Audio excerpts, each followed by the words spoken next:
मागा सरा, बाजूला सरा.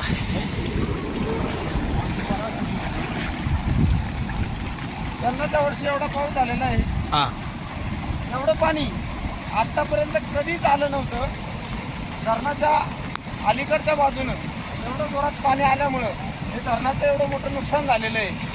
पाणी पाहू शकता पूर्ण या वरच्या भागापर्यंत पाणी गेलेलं आहे. ऊस गाडलेला आहे म्हणा अर्धा. हा, ऊस तर काढलेलाच आहे. इकडं बघा, हे धरणाच्या अलीकडनं पाणी आजपर्यंत कधी उतरलेलं नव्हतं. हे मोटरीचं खोकं. हा, हे मोटरीचं खोकं सगळं गाडून गेलेलं आहे.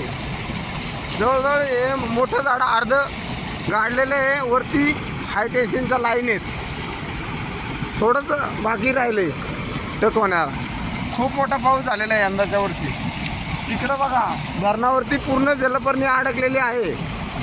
ते प्रशासनाने वेळेत जर ही जलपर्णी काढली असती तर हे बांध तुंबला नसता. ती जलपर्णी अडकल्यामुळं पाणी बंधाऱ्याच्या ह्या बाजूनं उलटलेलं आहे.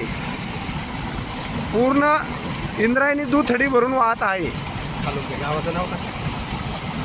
ही दृश्य आहेत खालुंबरे गावातील हे धरण आहे.